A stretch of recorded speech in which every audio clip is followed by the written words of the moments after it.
সুপ্রিয় শিক্ষার্থীরা আসসালামু আলাইকুম। সবাইকে আজকের পর্বে স্বাগত জানাচ্ছি। আজকে আমরা ত্রিভুজাকৃতির জিনিসের ক্ষেত্রফল কিভাবে বের করে, বর্গাকৃতি জিনিসের ক্ষেত্রফল কিভাবে বের করে এবং একটা ঘনবস্তুর আয়তন কিভাবে নির্ণয় করে এবং এই সংক্রান্ত প্রবলেমগুলো সলভ করব। আমরা অষ্টম শ্রেণীর তৃতীয় অধ্যায় পরিমাপ চ্যাপ্টারটা থেকে 4টা প্রবলেম সলভ করব এই সংক্রান্ত। আমরা প্রথমে বুঝে নিতে চেষ্টা করব ত্রিভুজাকৃতি জিনিসের ক্ষেত্রফল কিভাবে বের করে। 3টে বাহু যদি একটা ক্ষেত্র সৃষ্টি করে তখন তাকে ত্রিভুজ বলে। 3টি বাহু যদি একটা ক্ষেত্র সৃষ্টি করে তখন তাকে ত্রিভুজ বলে। তো মনে করি এবিসি একটা ত্রিভুজ, আমি বিসি বাহুকে এর ভূমি ধরেছি, বিসি হলো এর ভূমি। তো বিসি যদি এর ভূমি হয় তাহলে এর উচ্চতা বের করার জন্য অবশ্যই বিসি এর শীর্ষবিন্দু এ হতে তার উপর একটা কি আঁকতে হবে, লম্ব আঁকতে হবে। তখন এইটা হবে তার কি উচ্চতা।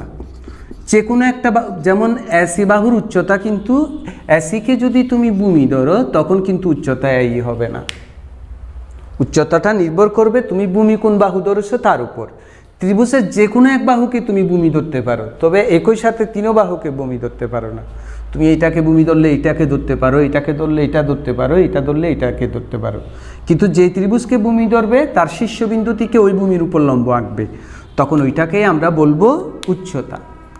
তো একটা ত্রিভুজের ভূমি যদি দেওয়া থাকে এবং উচ্চতা যদি দেওয়া থাকে তাহলে তার ক্ষেত্রফল বের করার সূত্র হলো, এটাও আমরা পড়ে ফেলেছি ছোটো ক্লাস অর্থাৎ নিচের ক্লাসগুলোতে, আমরা যেগুলো ফেলে এসেছি সেগুলোতে আমরা পড়ে এসেছি যে ত্রিভুজের ক্ষেত্রফল সমান হাফ গুণ ভূমি গুণ উচ্চতা। ত্রিভুজের ক্ষেত্রফল বের করার আরও অনেকগুলো সূত্র আছে, আরও কমপক্ষে 4টা সূত্র আছে। সেই 4টা সূত্র আমরা ক্লাস 9-এ পড়ব। এইটাই আমরা আপাতত মনে রাখলে চলবে, হাফ গুণ ভূমি গুণ উচ্চতা। এখন আমরা যে প্রবলেমটা সলভ করব সেটাতে যাই। সেটা হলো এই যে 16 নম্বর। একটা ত্রিভুজাকৃতি জমির ক্ষেত্রফল 264 বর্গমিটার। অর্থাৎ এইরকম একটা ত্রিভুজাকৃতির জমি আছে, তার ক্ষেত্রফল 264 বর্গমিটার। ওই জমিটার ভূমি বলা আছে 22 মিটার। এখন তোমাকে বলছে উচ্চতাটা তুমি বের করো। ক্ষেত্রফল দেওয়া আছে, ভূমি দেওয়া আছে, উচ্চতা বের করবা। ক্ষেত্রফল দেওয়া আছে, উচ্চতা দেওয়া থাকবে, ভূমি বের করতে বলতে পারে। ভূমি দেওয়া থাকবে, উচ্চতা দেওয়া আছে, ক্ষেত্রফল বের করতে বলতে পারে। তার মানে এই সূত্রটা তোমাকে খুব ক্লিয়ার রাখতে হবে। সূত্রটা যদি ক্লিয়ার রাখা যায় এই ধরনের প্রবলেম সলভ করা কোনো ব্যাপারেই না। চলো আমরা ভিতরে ঢুকে পড়ি। তো এখানে আগে যা যা তথ্য আছে তা আমরা লিখে ফেলি যে ত্রিভুজাকৃতির জমির ক্ষেত্রফল। প্রথমে ক্ষেত্রফল হচ্ছে কত, 264 বর্গমিটার। তারপরে এর ভূমি কত, এর ভূমি হচ্ছে 22 মিটার। তো আমাকে বের করতে হবে কি উচ্চতা। আমরা জাস্ট এই সূত্রটা প্রয়োগ করে দিলেই হয়ে যাবে। তো দেখো আমরা কি লিখতেছি, আমরা জানি ত্রিভুজের ক্ষেত্রফল ইকুয়াল টু 2/1 গুণ ভূমি গুণ উচ্চতা। তো ডিয়ার স্টুডেন্টগুলো, আমরা মানগুলো একটা একটা বসিয়ে দিই। ক্ষেত্রফল কত 264, 2/1, ভূমি কত ডিয়ার স্টুডেন্ট 22, উচ্চতাটা আমরা কি করতে চাই, বের করতে চাই। এটা থাকুক। এবার আমরা কাটাকাটি করি, এটাকে এটা দিয়ে কাটলে 11। আমরা খুব সাদামাটাভাবে দেখি, আমরা পুরা ডান পক্ষটা পুরা বাম পক্ষ লিখব, পুরা বাম পক্ষটা পুরা ডান পক্ষ লিখব। পুরা ডান পক্ষ যদি পুরা বাম পক্ষে নিয়ে আসি, বুঝছো, আর পুরা ডান পক্ষ যদি পুরা বাম পক্ষে নিয়ে যাই তখন কিন্তু সাইনের চেঞ্জ হয় না। একটা পক্ষের একটা অংশ, যেমন x + y = z, আমি ওয়াইকে যদি নিয়ে যেতে চাই তখন সাইনের চেঞ্জ করতে হয়। কিন্তু আমি যদি এইরকম করি যে x + y আছে, বুঝছো, বামেরটাকে আমি ডানে নিয়ে যাই, জেডটাকে ডানে দিকে বামে আনি, তখন আর সাইনের চেঞ্জ করতে হয় না। কিন্তু একটা পক্ষের একটা অংশ নিয়ে গেলে হয়। সুতরাং এইটাকে যদি আমি ডানেরটাকে বামে লিখি, বামেরটাকে ডানে লিখি, সাইনের কোনো চেঞ্জ করতে হবে না। অর্থাৎ আমরা কি লিখতে পারবো, 11 গুণ উচ্চতা ডানে কি আছে, বামে আছে যে এটা ডানে 264। তো আমরা উচ্চতা বের করি, উচ্চতা ইকুয়াল টু কত, 264 উপরে 11 নিচে। তো আমরা কাটি 11 দুগুণা 22, 4 11 44, অর্থাৎ ডিয়ার স্টুডেন্ট এই ত্রিভুজ আকৃতির জমির এই উচ্চতা হচ্ছে কত মিটার, 24 মিটার। আমরা এই সংক্রান্ত আরেকটা প্রবলেম বইয়ে দেওয়া আছে, সেটা আমরা করে ফেলবো নিজেরা। এখন আমরা একটা বর্গক্ষেত্রের গল্পটা করে ফেলি, তারপরে বর্গক্ষেত্রের প্রবলেম সলভ করব। যদি কোনো চতুর্ভুজের 4টা বাহু পরস্পর সমান হয়, আমরা কি বলছি যে একটা চতুর্ভুজের 4টা বাহু সমান হবে। এ বাহু যত বড়, এবি বাহু, বিসি বাহুও তত বড়, সিডি বাহুও তত বড়, এডি বাহুও তত বড়। এবি, বিসি, সিডি এবং এডি পরস্পর সমান হতে হবে। এবং এখানে যে 4টা কোণ থাকবে, 4টা কোণের পরিমাণ হতে হবে এক সমকোণ অবশ্যই। Angle A, angle B, angle C এবং অ্যাঙ্গেল ডি হতে হবে এক সমকোণ। তখন তাকে আমরা বর্গক্ষেত্র বলবো। বর্গক্ষেত্র কাকে বলে? যদি কোনো চতুর্ভুজের প্রত্যেকটা বাহু সমান হয় এবং প্রত্যেকটা কোণের পরিমাণ আলাদা আলাদাভাবে এক সমকোণ এক সমকোণ এক সমকোণ এক সমকোণ হয়, তখন ওই চতুর্ভুজটাকে আমরা বর্গক্ষেত্র বলব।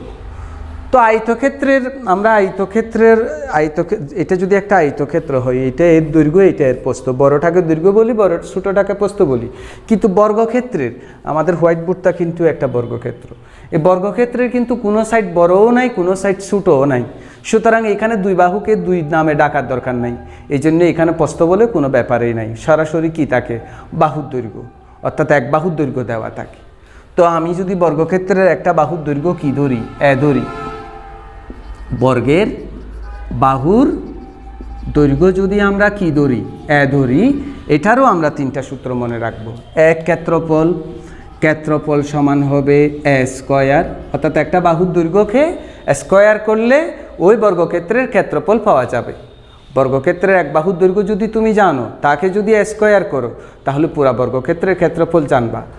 এটার পরিসীমা কিভাবে বের করব? পরিসীমা মানে 4 বাহুর যোগফল। তাহলে এখানে তো এটা হলো, এইটাও এটাও তাহলে 4টা এ, তার মানে পরিসীমা সমান হবে 4a, আর কর্ণ সমান হবে, আমরা আয়তক্ষেত্রের ক্লাসে বলছিলাম বিপরীত কৌণিক বিন্দুর যোগফলকে কর্ণ বলে, এবং 2টা কর্ণ থাকবে এবং কর্ণের সূত্র হলো √। আমরা এই সূত্রগুলো মনে রাখতে চেষ্টা করব। এবং আমরা যারা তুলতে চেষ্টা করতেছি, এরা ওই যে মোবাইলে তুললে অথবা স্ক্রিনশট নিয়ে ফেলবো এটার, তাহলে পরে আমরা ওখান থেকে দেখে লিখতে পারব। এবার আমরা প্রবলেমে চলে যাই। আমরা করব 3-এর 15 নম্বর প্রবলেমটা। একটা বর্গাকৃতি ক্ষেত্রের এক বাহুর দৈর্ঘ্য 300 মিটার, এর বাইরে চারদিকে, আমরা গত পর্বের ক্লাসগুলোতে বলছিলাম বাইরে থাকা আর ভিতরে থাকা, এটা বাইরে 4 মিটার চওড়া একটা রাস্তা আছে, আর তোমাকে বলছে রাস্তাটার ক্ষেত্রফল কত। বর্গাকৃতির একটা ক্ষেত্র আছে, এটার এক বাহুর দৈর্ঘ্য দেওয়া আছে, বলতেছে এর বাইরে শব্দটা কি ওয়ার্ড এই প্রবলেমের। ভিতরে থাকলে এক ধরনের হবে, বাইরে থাকলে আরেক ধরনের হবে। ক্ষেত্রটার বাইরে চতুর্দিকে 4 মিটার চওড়া একটা রাস্তা আছে, আমাকে বলছে রাস্তাটার ক্ষেত্রফল কত, সেটা কি করার জন্য, বের করার জন্য। অর্থাৎ আমাদের কি আছে, আমাদের এইরকম আছে যে এরকম একটা বর্গাকৃতির ক্ষেত্র আছে, যার বাহুর দৈর্ঘ্য হলো 300 মিটার, প্রত্যেক বাহুর দৈর্ঘ্য 300 মিটার। এটার বাইরে চতুর্দিকে 4 মিটার চওড়া, 1 দিক, 2 দিক, 3 দিক, 4 দিক, এটাও 4 মিটার চওড়া, এটাও 4 মিটার চওড়া, এটাও 4 মিটার চওড়া, এটাও 4 মিটার চওড়া। কি আছে, রাস্তা আছে, 4 মিটার চওড়া রাস্তা আছে। এখন এই তোমাকে যে শীট করতেছি রাস্তা, সেই রাস্তাটার কি বের করতে বলছে, ক্ষেত্রফল বের করতে বলছে। চলো আমরা ভিতরে ঢুকে পড়ে এই সূত্রটা ইমপ্লিমেন্ট করব, হয়ে যাবে। তো এখানে বর্গাকার ক্ষেত্রের বাহুর দৈর্ঘ্য কত? বাহুর দৈর্ঘ্য হচ্ছে 300 মিটার। তো আমরা প্রথম পর্বেই বলেছিলাম যে তুমি যদি রাস্তার ক্ষেত্রফল বের করতে চাও, আগে তোমাকে রাস্তা বাদ ভিতরেরটার ক্ষেত্রফল বের করতে হবে, রাস্তা সহ ভিতরেরটার ক্ষেত্রফল বের করতে হবে, তারপর একটা থেকে একটা বিয়োগ করব, রাস্তার ক্ষেত্রফল বের হয়ে আসবে। এই ধরনের প্রবলেম আমরা ক্লাস 7-এও করেছি।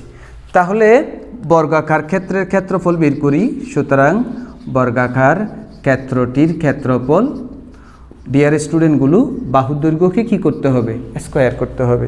বাহুর দৈর্ঘ্যকে স্কোয়ার করলেই ক্ষেত্রফল পাওয়া যাবে। তার মানে 300কে আমরা স্কোয়ার করব, বর্গমিটার। 3 3 গুণা 9, 1 2 3 4 0 বর্গমিটার।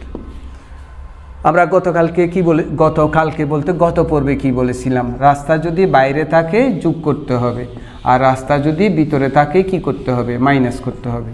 এখানে রাস্তাটা কিন্তু বাইরে, অতএব রাস্তাটা কি করতে হবে? যোগ করতে হবে। তাহলে আমরা যোগ করে দিই।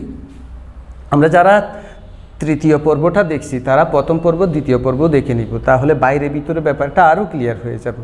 ওখানেও ওই সংক্রান্ত কিছু প্রবলেম করে দেওয়া আছে। আবার রাস্তা সহ বর্গাকার ক্ষেত্রটির বাহুর দৈর্ঘ্য ইকুয়ালস টু, আমরা সবাই এইদিকে মনোযোগী হই। বাহুর দৈর্ঘ্য ছিল 300 মিটার, তো রাস্তা সহ বর্গাকার বাহুর দৈর্ঘ্য এত মিটার। তার মানে 300 মিটারের সাথে এই 4 মিটার যোগ করলে হয়ে যায় না? 300 মিটার ছিল মেইন বর্গক্ষেত্রের বাহুর দৈর্ঘ্য, তো রাস্তা সহ বর্গক্ষেত্রের বাহুর দৈর্ঘ্য এত মিটার। তার মানে এই 300 মিটারের সাথে এই 4 যোগ করলে রাস্তা সহ বর্গক্ষেত্রের বাহুর দৈর্ঘ্য হয়ে যায় না? তাহলে রাস্তা সহ বর্গাকার ক্ষেত্রটির বাহুর দৈর্ঘ্য 300 যোগ এটা 4 যোগ 4 মিটার। তাহলে ডিয়ার স্টুডেন্টগুলো কি হয়? 300, 4-এর সাথে 4 যোগ করলে 8, অর্থাৎ কত মিটার? 308 মিটার। তাহলে এখন আমরা রাস্তা সহ বর্গাকার ক্ষেত্রটির ক্ষেত্রফল বের করে ফেলি। রাস্তা সহ বর্গাকার ক্ষেত্রটির ক্ষেত্রফল, সুতরাং রাস্তা সহ বর্গাকার ক্ষেত্রটির ক্ষেত্রফল, ডিয়ার স্টুডেন্টগুলো, ওই যে রাস্তা সহ বর্গাকার ক্ষেত্রটির বাহুর দৈর্ঘ্যকে স্কোয়ার করলেই হয়ে যাবে। রাস্তা সহ বর্গাকার ক্ষেত্রটির বাহুর দৈর্ঘ্য 308 জানি না, তাকে স্কোয়ার করলেই রাস্তা সহ বর্গাকার ক্ষেত্রটির ক্ষেত্রফল বের হয়ে আসবে, 308 হোল স্কোয়ার বর্গমিটার।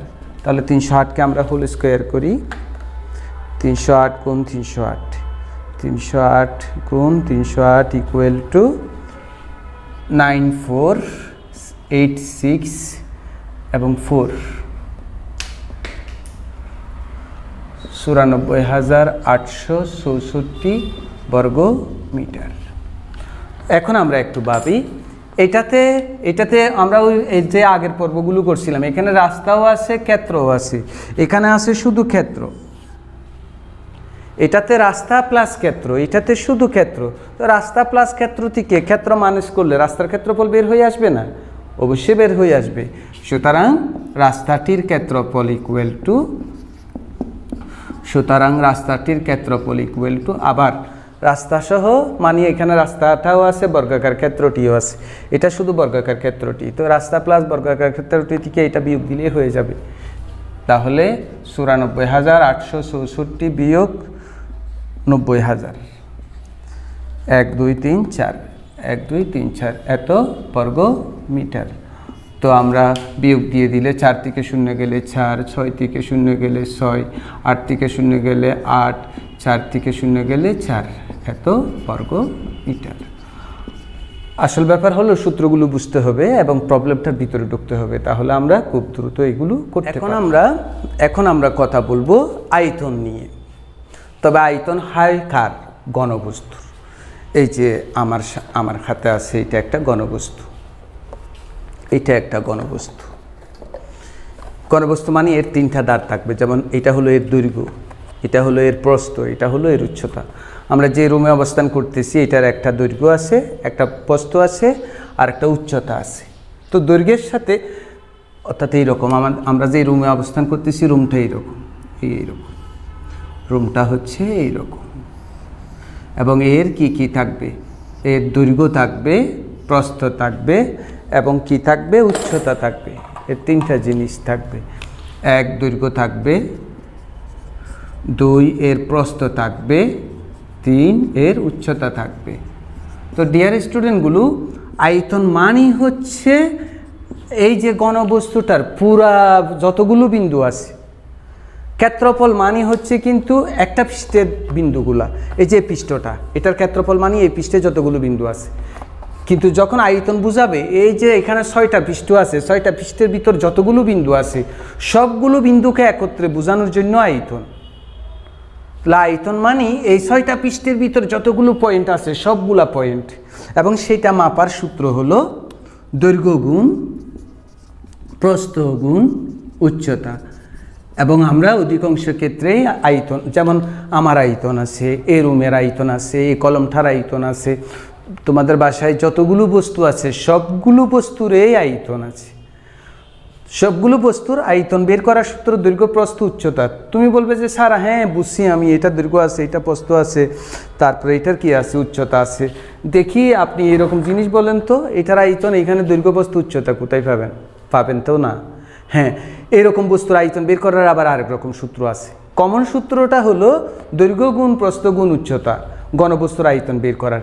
কিন্তু ঘনবস্তুগুলো সবগুলো দেখতে এইরকম না, এক এক ঘনবস্তু দেখতে এক এক রকম, এবং সেই অনুসারে এদের আয়তনের সূত্র থাকে।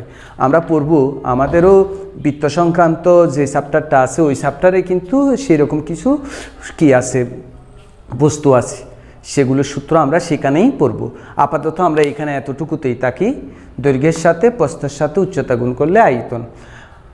আমাদের বাসায় যে পানির ট্যাঙ্কগুলো আছে এগুলোকে বাংলা ভাষায় বলে চৌবাচ্চা। ট্যাঙ্কগুলো ছোটো করলে এইরকম হয় আর কি, এত বড় হয় আর কি, আর পানির ট্যাঙ্কগুলো তো বড় বড়। আমাদের রুমটাও একটা পানির ট্যাঙ্ক হতে পারে। এই রুমটার সমান রুম যদি কোথায় বানাই, এই বিল্ডিংয়ের ছাদে বানাই এবং একটা নিচে থাকে, তখন এগুলোকে বলা হয় পানির ট্যাঙ্ক, পানির রিজার্ভার, যেখানে পানি জমা থাকে। আর এগুলোকে বাংলা ভাষায় বলা হয় চৌবাচ্চা। আরেকটা ব্যাপার আমি খুব ভালো করে বুঝতে চেষ্টা করি, কেমন, এটা মনে করি একটা চৌবাচ্চা। তো এই চৌবাচ্চায় মনে করি আমরা এই দিক থেকে কি ঢুকবে, পানি ঢুকবে আর কি, এই দিক থেকে পানি ঢুকবে, অথবা এইটা চৌবাচ্চা, চৌবাচ্চার এই দিক দিয়ে পানি ঢুকবে। তরল পদার্থের বৈশিষ্ট্য হলো, তরল পদার্থ যখন কোনো পদার্থের ভিতর ঢুকানো হয়, তরল পদার্থকে যখন কোনো পাত্রে ঢুকানো হয় তখন ওই পাত্রের পুরা জায়গাটা দখল করে। আচ্ছা, তুমি কি চিন্তা করতে পারো, তুমি কলসিতে পানি দিলা, কলসির কিছু জায়গা সে দখল করে নাই, কিছু অংশ দখল করেছে? কখনো না। কিন্তু কলসিতে যদি তুমি কাগজ ঢুকাও, ইভেন কাপড়ও ঢুকাও, পুরা জায়গা দখল করবে না। দেখবে যে মাঝখানে, ওইখানে, এইখানে, সেখানে কিছু কিছু কিছু কিছু জায়গা কি থেকে যাবে, ফাঁকা থেকে যাবে। এগেইন এটার ভিতর যদি তুমি পানি ঢুকাও, পানি কিন্তু পুরা জায়গাটা দখল করবে। পানি কিছু অংশ থাকবে, কিছু অংশ থাকবে না, এমন হতে পারে না। হ্যাঁ, পানি এতটুকু থাকবে, কিন্তু এতটুকুর ভিতর সে পুরা জায়গাটা দখল করবে। কিন্তু এটার ভিতর যদি তুমি কাগজ ঢুকাও, এটার ভিতর যদি তুমি খড় ঢুকাও, কাগজ খড় এই পুরাটা জায়গাটা দখল করে না। সে কারণে একটা বস্তুর আয়তন যত হয়, ওইটাতে তরল নিলে তার আয়তনও তত হয়। আমরা বুঝতে চেষ্টা করব, এই রুমটার আয়তন যত, এই রুমে তরল পদার্থ নিলে তার আয়তন ঠিক তত। কেন? কারণ ওই যে বললাম, তরল পদার্থের বৈশিষ্ট্য হলো তরল পদার্থটা পুরাটা মানে পাত্রের পুরা জায়গাটা দখল করে। সে মাঝখানে কিছু বাদ দিয়ে আবার কুদ্দুর, আবার কুদ্দুর বাদ দিয়ে কুদ্দুর। পানি এইরকম তো থাকে না, পানি কি এরকম এরকম এরকম এরকম থাকে না, পানি থাকে কীরকম, পানি একেবারে পানি থাকে এইরকম, পানি থাকে এইরকম, এখানে কিছু জায়গা ফালি, কিছু জায়গা ফালি, আবার এখানে পানি, আবার এখানে, হতে পারে না। কিন্তু তুমি এখানে কাগজ নিলে দেখবে যে কিছু জায়গা খালি, কিছু জায়গা খালি। তাহলে এই বোতলটার আয়তন যত, পানির আয়তন হবে তত। তাহলে কোনো তরল পদার্থকে একটি পাত্রে নিলে এই ব্যাপারটা দিয়েই আমরা কিন্তু আয়তনের প্রবলেম সলভ করব। এটা ক্লিয়ার থাকতে হবে। একটা পাত্রে কোনো তরল নিলে পাত্রটার আয়তন যত, তরলটার আয়তন তত। একটি পাত্রে কোনো তরল পদার্থ নিলে তরল পদার্থের আয়তন পাত্রের আয়তন সমান হয়। সুতরাং একটা চৌবাচ্চার এরকম, চৌবাচ্চা দেখতে এরকম, একটা চৌবাচ্চার আয়তন যত, ওইটাতে পানি ধরবে তত। তার মানে একটা চৌবাচ্চায় যদি পানি কত ধরে এটা যদি তুমি বের করতে পারো, তাহলে চৌবাচ্চাটার আয়তনও তুমি কি করতে পারবে, বের করতে পারবে। চলো সেই ধরনেরই একটি প্রবলেম। একটা চৌবাচ্চায় 19,200 লিটার পানি ধরে, একটা এইরকম চৌবাচ্চা আছে আর কি। এই চৌবাচ্চায় 19,200 লিটার কি ধরে, পানি ধরে মনে করো। এর গভীরতা দেওয়া আছে, অর্থাৎ উচ্চতা দেওয়া আছে 2.56 মিটার। চৌবাচ্চাটার উচ্চতা দেওয়া আছে 2.56 মিটার। এর প্রস্থও দেওয়া আছে, এর দৈর্ঘ্য বের করতে হবে। আমরা একটু ভাবি, একটা চৌবাচ্চার গভীরতা দেওয়া আছে মানে উচ্চতা দেওয়া আছে, প্রস্থ দেওয়া আছে, দৈর্ঘ্য বের করতে হবে। আমরা সূত্রটার দিকে তাকাই তো, এই সূত্র কি? আয়তন ইকুয়াল টু দৈর্ঘ্য গুণ প্রস্থ গুণ উচ্চতা। এখানে কয়টা অজানা রাশি? 1টা 2টা 3টা 4টা। এই 4টা অজানা রাশির ভিতরে যে কোনো 3টা জানা থাকলে আরেকটা বের করা যাবে। আয়তন দৈর্ঘ্য প্রস্থ জানা থাকলে উচ্চতা বের করা যাবে। আয়তন প্রস্থ উচ্চতা দেওয়া থাকলে দৈর্ঘ্য বের করা যাবে। আয়তন দৈর্ঘ্য প্রস্থ দেওয়া থাকলে উচ্চতা বের করা যাবে। দৈর্ঘ্য প্রস্থ উচ্চতা দেওয়া থাকলে আয়তন বের করতে হবে। তাহলে আয়তনের সূত্রের ভিতর 4টা জিনিস থাকে, আয়তন, দৈর্ঘ্য, প্রস্থ, উচ্চতা। এই 4টার ভিতর যে কোনো 3টা দেওয়া থাকলে আরেকটা বের করা যাবে। এবং আয়তন থেকে, অর্থাৎ ঘনবস্তুর কোনো পদার্থ থেকে যদি তুমি যে কোনো একটা জিনিস বের করতে চাও, বাকি 3টা জানা থাকতে হবে। তাহলে এই চৌবাচ্চার কি আছে? উচ্চতা দেওয়া আছে, প্রস্থ দেওয়া আছে, দৈর্ঘ্য বের করতে হবে। তাহলে এর আয়তন লাগবে না? তো তুমি তো বলবে স্যার এখানে আয়তন নাই, কিন্তু কতগুলো পানি ধরে সেটা দেওয়া আছে। ওই যে আমি শুরুতেই বলেছিলাম যে একটা পাত্রে তরল পদার্থ নিলে তরল পদার্থের আয়তন আর কার আয়তন সমান হবে? এই পাত্রটার আয়তন সমান হবে। তাহলে চৌবাচ্চাটাতে এত লিটার পানি ধরে, তার মানে এটাই হচ্ছে চৌবাচ্চাটার আয়তন। তো তুমি বলবে যে স্যার একক তো মিটার হতে হবে, কিন্তু এটা তো লিটার। লিটারকে মিটারে নিয়ে যাওয়ার একটা কি আছে, উপায় আছে। সেটাও আমরা এই প্রবলেমে শিখব। আমরা একটু আনন্দের সাথে শিখি, মজা করে শিখি, অনেক ভালো লাগবে। তাহলে আমরা কি লিখতে পারি? এটা হলো মনে করো একটা চৌবাচ্চা, ছবি না আঁকলেও চলবে, তবে ছবিটা আঁকো, ছবি আঁকাটাই ভালো। এটা একটা চৌবাচ্চা, পরীক্ষার খাতায় ছবি না আঁকলেও চলবে, তবে আঁকতে চেষ্টা করবে তুমি। এই একটা চৌবাচ্চা, সেই চৌবাচ্চার গভীরতা হলো 2.56 মিটার এবং প্রস্থ হলো 2.5 মিটার। এর দৈর্ঘ্য আমরা জানি না, সেটাই আমরা কি করব, বের করব। তো এখানে কি দেওয়া আছে? এখানে চৌবাচ্চাটির গভীরতাতে আমরা ব্র্যাকেট দিয়ে লিখে দিই উচ্চতা, যাতে আমরা বুঝতে পারি এটা 2.56 মিটার। প্রস্থ হচ্ছে, ডিয়ার স্টুডেন্টগুলো, কত? 2.5 মিটার। আমাকে বের করতে হবে দৈর্ঘ্য, কিন্তু তার আগে আয়তন বের করতে হবে। এবার দেখি তো, সুতরাং না, এটা দেওয়া আছে চৌবাচ্চায় পানি ধরে ইকুয়াল টু কয় লিটার? 19,200 লিটার। এই লিটারগুলোকে আমরা কনভার্ট করব মিটারে। এই কনভার্টটা শিখতে হবে, কিন্তু খুব ভালো করে শিখতে হবে, এটা অবজেক্টিভে আসবে। কিন্তু ডিয়ার স্টুডেন্টগুলো, আমরা এই চ্যাপ্টার করতে হলে আমাকে এই জিনিসটা মনে রাখতে হবে যে 1 লিটার সমান 1000 ঘন সেন্টিমিটার। আমরা এটা মনে রাখব, 1 লিটার সমান 1000 ঘন সেন্টিমিটার। তাহলে এবার আমরা একটু দেখি তো, এত লিটার সমান তাহলে কত দিয়ে গুণ দিতে হবে? 1000 দিয়ে গুণ দিতে হবে, এত ঘন সেন্টিমিটার। আমরা এটা একটু থাকলে আমাদের পরের কথাগুলো বুঝতে অসুবিধা হবে, তখন মুছে দিব। আমরা পাশে লিখব যে 1 লিটার সমান 1000 ঘন সেন্টিমিটার। তো ডিয়ার স্টুডেন্টগুলো, আমাদেরকে কিন্তু এটা মিটারে নিয়ে যেতে হবে, এটা সেন্টিমিটারে আছে, তার মানে এটাকে ঘন সেন্টিমিটারে নিয়ে যেতে হবে। ঘন সেন্টিমিটারকে ঘন মিটারে নিতে হবে। আমি ভুল বলছি, এটা মিটার, কিন্তু এটা ঘন সেন্টিমিটার, তার মানে এইটাকে ঘন মিটারে নিতে হবে। ঘন সেন্টিমিটারটাকে আমরা ঘন মিটারে নিব। আমরা আরেকটা জিনিস শিখি আজকে। মনে করি 25 সেন্টিমিটার আছে। 25 সেন্টিমিটারকে যদি 25 মিটারে নিয়ে যেতে চাই, জাস্ট 100 দিয়ে ভাগ দিব। আমি পাশে লিখতেছি। আবার 25 বর্গ সেন্টিমিটারকে যদি কিসে নিতে চাই, বর্গ মিটারে নিতে চাই, তখন শুধু 100 দিয়ে ভাগ দিলে হবে না, শুধু 100 দিয়ে ভাগ দিলে সেন্টিমিটার মিটারে যায়, বর্গ সেন্টিমিটারকে 100 দিয়ে ভাগ দিলে বর্গ মিটারে যায় না। 100 দুইটা দিয়ে, বর্গ মানে 100 দুইটা, 100 গুণ 100, দুইটা 100 দিয়ে গুণ দিতে হবে। ঠিক সেই রকম 25 ঘন সেন্টিমিটারকে যদি আমরা 25 ঘন মিটারে নিয়ে যেতে চাই, শুধু 100 দিয়ে ভাগ দিলে হবে না, 103টা দিয়ে ভাগ করতে হবে। এই পয়েন্ট তিনোটা আজকে যারা বুঝতে পারবে এরা ম্যাথে অনেক দূর আগে।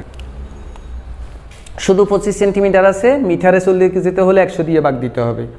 25 বর্গ সেন্টিমিটার আছে, তুমি বর্গ মিটারে নিয়ে যেতে চাও, 102টা দিয়ে ভাগ দিতে হবে। বর্গ 100 গুণ 100, বর্গ মানে কি দুইবার গুণ করা। ঠিক গণকে 3টা 100 দিয়ে ভাগ দিতে হবে। তাহলে এটাকে যদি আমি কোথায় নিয়ে যেতে চাই, গণ মিটারে নিয়ে যেতে চাই, 19,200 গুণ 1000, এটাকে আমরা গণ মিটারে নিয়ে যেতে চাই, তাহলে কত দিয়ে ভাগ দিতে হবে? 101টা, 102টা, 103টা। আশা করছি তোমরা বুঝছো। এইটা একটু বুঝতে চেষ্টা করবে। তোমরা যারা ইউটিউবে আমার ক্লাসটা দিয়ে ম্যাথ বুঝতে চেষ্টা করতেছো, আমার ক্লাসটার প্রতি যদি তোমার সত্যি আন্তরিকতা থাকে, তুমি প্রথমবার না বুঝলে দ্বিতীয়বার আবার দেখবা। একটা ক্লাস তুমি 3বার দেখো, আমি আশা করছি তোমার কাছে ব্যাপারটা ক্লিয়ার হবে, আর কোনো সাহায্যকারী তোমার লাগবে না, যদি তুমি আন্তরিক হও। কিন্তু 3বার দেখতে হবে, অনেক সময় প্রথমবারে বোঝা যাবে না।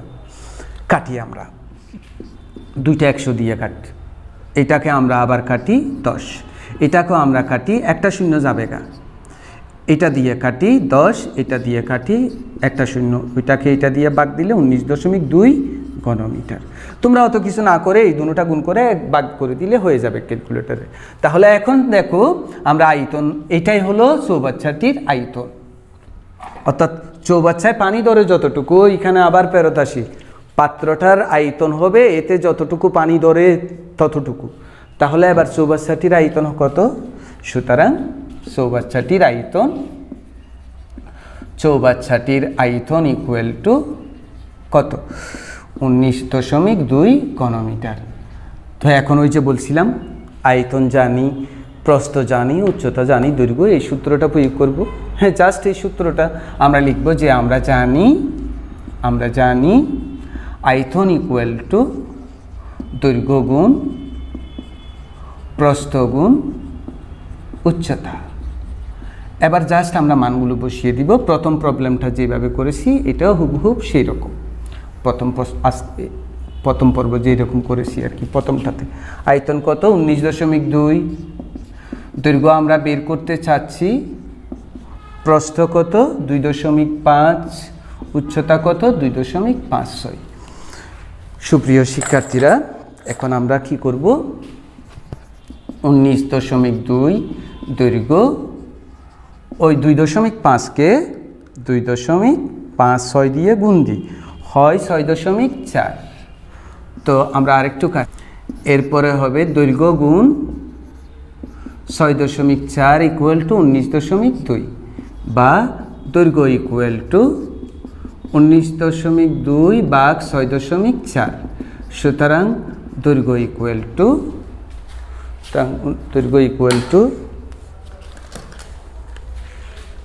19.2 ভাগ 6.4, 3 মিটার। এটাই হলো এই প্রবলেমের আনসার। তো শিক্ষার্থীরা, তোমাকে এই প্রবলেমটা যদি সলভ করতে চাও, তোমাকে আয়তন, দৈর্ঘ্য গুণ প্রস্থ গুণ উচ্চতার এই সূত্রটা লাগবে। এবং একটা জিনিস বুঝতে হবে যে একটা বস্তুরতে যতগুলো তরল পদার্থ ধরবে তার আয়তন তত, তাহলেই তুমি খুব পেরে যাবে প্রবলেমগুলো। পরিমাপের প্রবলেমগুলোকে তুমি কি পাবে না, ভয় পাবে না, তুমি সাহসের সাথে করতে চেষ্টা করো, তাহলে তুমি বেশ ভালো করতে পারবে। এরপর আমরা করব 20 নম্বর। 20 নম্বর প্রবলেমটা এখন করতে আমার একটুও কষ্ট হবে না। আমরা যদি আগের প্রবলেমটা বুঝে থাকি, এটা একেবারেই সহজ। দেখি, একটা আয়তকার চৌবাচ্চার দৈর্ঘ্য দেওয়া আছে, প্রস্থ দেওয়া আছে এবং এর উচ্চতা দেওয়া আছে। উক্ত চৌবাচ্চার পানি ভর্তি থাকলে পানির আয়তন কত এবং পানিগুলোর ওজন কত? তাহলে উক্ত চৌবাচ্চায় পানি থাকলে পানির আয়তন কত? আমরা যে শিখলাম যে একটা চৌবাচ্চায় যতটুকু কি আয়তন হবে, পানি ধরবে ততটুকু। তাহলে পানি ধরে আয়তন যতটা, তার সাথে পানি ধরার একটা কি আছে, সম্পর্ক আছে। সুতরাং আমরা আগে চৌবাচ্চাটার কি বের করব? আয়তন বের করব, তারপরে পানি ধরার ব্যাপারটা আসি। তাহলে আমরা একটা কাজ করি, এখানে চৌবাচ্চাটির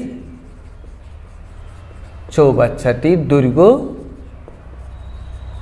5.5 মিটার।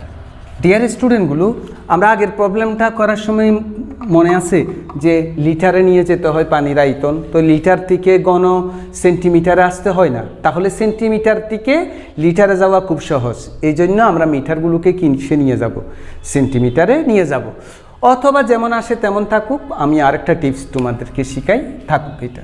আর আমরা আরেকটা টিপস শিখব। প্রস্থ কত? 4 মিটার এবং উচ্চতা কত? 2 মিটার। অর্থাৎ এইরকম একটা চৌবাচ্চা আর কি, এইরকম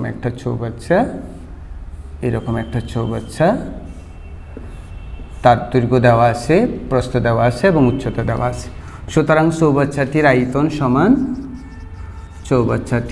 আয়তন সমান কি হবে? দৈর্ঘ্য গুণ প্রস্থ গুণ উচ্চতা। এখন সূত্র শিখলাম যে, তো দৈর্ঘ্য কত? 5.5, প্রস্থ কত? 4, উচ্চতা কত? 2 ঘনমিটার। এখন তোমাদের সাথে একটা কথা বলবো, আমি গুণ দিয়ে দিই আগে, তারপর 5.5 গুণ 4 গুণ 2 = 44 ঘনমিটার। কিন্তু আমাকে কতটুকু পানি ধরে বের করতে হবে, তার মানে চৌবাচ্চাটার আয়তন যত, চৌবাচ্চাটাতে পানি ধরবে তত। কিন্তু পানির একক তো লিটার, কিন্তু এটা তো কি মিটার? ঘনমিটার। তাহলে আমাকে লিটারে নিতে হলে ঘন সেন্টিমিটারে নিয়ে যেতে হবে। তাহলে আমি কি করব? এই ঘনমিটারকে ঘন সেন্টিমিটারে নিয়ে যাব। তো ঘন সেন্টিমিটারকে ঘনমিটারে নিয়ে যেতে হলে যথারীতি 103টা দিয়ে গুণ, শুধু 100 দিয়ে না, শুধু 100 দিয়ে হতো যদি মিটার থাকতো, মিটারকে সেন্টিমিটারে নিয়ে গেলে 100 দিয়ে গুণ, বর্গমিটারকে বর্গমিটারে নিয়ে গেলে 102টা দিয়ে গুণ, ঘনমিটার থেকে ঘন সেন্টিমিটারে গেলে 103টা দিয়ে গুণ। তাহলে চৌবাচ্চাটিতে এবার আমরা লিখে ফেলি, পানি দরে সমান ওই যে আয়তন যতটুকু ততটুকু, 44 × 100 গুণ 100। এটা রেজাল্ট লিখেও ফেলতে পারো, এত ঘন সেন্টিমিটার। এটা গুণ দিয়েও লিখতে পারো, কোনো অসুবিধা নেই। কিন্তু আমরা পানির একক লিখবো সবসময় কিসে? লিটারে। এবার আমরা জানি যে 1000 ঘন সেন্টিমিটার সমান 1 লিটার। প্রথম দিন বলেছিলাম, মনে আছে? বড় একক থেকে যখন ছোট এককে যাব, পূর্বের এককটাকে কি দিতে হবে? ভাগ দিতে হবে, গুণ দিতে হবে। আবার মনে করাই দিই, বড় একক থেকে ছোট এককে গেলে এই বড় এককটাকে গুণ দিতে হবে, আর ছোট একক থেকে বড় এককে যেতে হলে ওই ছোট এককে ভাগ দিতে হবে। ঘন সেন্টিমিটার হলো ছোট, লিটার হলো বড়, তার মানে এটাকে ভাগ দিতে হবে। কত দিয়ে ভাগ দিতে হবে? যত ঘন সেন্টিমিটার 1 লিটার তত দিয়ে। তার মানে কত দিয়ে ভাগ দিতে হবে? 1000 দিয়ে। 44 100 গুণ 100 গুণ 100, এত লিটার। তো এটাকে এটা দিয়ে কাটলে একটা শূন্য, এটাকে এটা দিয়ে কাটলে আর একটা শূন্য, তাহলে 44 1 2 3টা শূন্য, এত লিটার। তো আমি পানি কত লিটার বের করেছি, কিন্তু ওজন 1 লিটার বিশুদ্ধ পানির ওজন 1 কেজি। শুনো, 1 লিটার তেলের ওজন 1 কেজি না, এটা বুঝতে হবে। সব সময় শুধু ম্যাথ করবে না, শুধু একটা জিনিস শিখে রাখবে না, এটাকে অন্য জায়গায়ও নিয়ে যাবে। 1 লিটার বিশুদ্ধ পানির ওজন 1 কেজি, 1 লিটার তেলের ওজন 1 কেজি না। আবার 1 লিটার সয়াবিন তেলের ওজন যত হবে, 1 লিটার নারকেল তেলের ওজন, 1 লিটার কেরোসিন তেলের ওজন একই হবে না। 1 লিটার পেট্রোলের ওজন কত, 1 লিটার ডিজেলের ওজন সমান হবে না, কারণ পদার্থগুলো ভিন্ন বলে সমান আয়তনের জিনিসের ভর ভিন্ন ভিন্ন। কিন্তু 1 লিটার পানি হলে সেটা 1 কেজি হবে, 1 লিটার তেল হলে 1 কেজির থেকে কম হবে, কারণ তেলের ঘনত্ব পানির ঘনত্বের থেকে কম। এই জন্য 1 লিটার সয়াবিন তেলের ওজন কখনোই কি হবে না, 1 কেজি হবে না, 1 কেজির থেকে কম হবে। কিন্তু পানির ক্ষেত্রে হাসা, 1 লিটার পানির ওজন 1 কেজি, এটা আমরা মনে রাখবো, অথবা 1 ঘন এটা আমরা খুব ভালো করে মনে রাখবো। তাহলে এখন কি জানি, 1 লিটার, এটা ভুল, আসলে পানির ভর হবে, ওজন হবে না। পানির ওজন হয় না, ওজন এক জিনিস, ভর এক জিনিস। এটা ওজন হবে 1 লিটার পানির ভর 1 কেজি। সুতরাং কত লিটার? 4 3 লিটার পানির ভর 1 গুণ 4 4 3 কেজি বা এত কেজি। তো আমরা আনসারটা সুন্দর করে গুছিয়ে লিখব। আমরা আনসার লিখব এরকম যে 4 4 3 0 লিটার এবং 4.30 কেজি। আমরা আগামী পর্বে আরও কিছু প্রবলেম সলভ করব, তারপর পর্বে আমরা সিকিউ করব, একেবারে শেষের পর্বে বোর্ডের আশায় সিকিউ করব। এরপরে আমরা বীজগণিত ষষ্ঠ অধ্যায় করব। তো তোমরা আমাদের সাথে থাকবে, যদি আমার ক্লাসগুলি তোমাদের ভালো লাগে সত্যি, তাহলে তোমরা আমাদের সাথে থাকবে, কারণ এখন স্কুল বন্ধ। এই স্কুল বন্ধে তোমরা যাতে আমাদের অর্থাৎ ক্লাসের একটা আনন্দ উপভোগ করতে পারো। আমি ক্লাসে যেরকম পড়াই এখানেও ঠিক সেই রকম পড়াচ্ছি, তো তোমরা সবাই মনোযোগী হবে এটা আশা করছি। তো তুমি যে ধৈর্য ধরে এতক্ষণ পর্যন্ত আমার ক্লাসটা দেখেছো, সেজন্য তোমাকে অসংখ্য ধন্যবাদ। আমাদের চ্যানেলে তুমি যদি নতুন হও, চ্যানেলটা সাবস্ক্রাইব করে দিবে, তাহলে পরবর্তী ভিডিওগুলো আসলে তুমি জানতে পারবে। আর সবাই সুস্থ থাকো, ভালো থাকো, এই প্রত্যাশা করেই ইতি টানছি। আল্লাহ হাফিজ।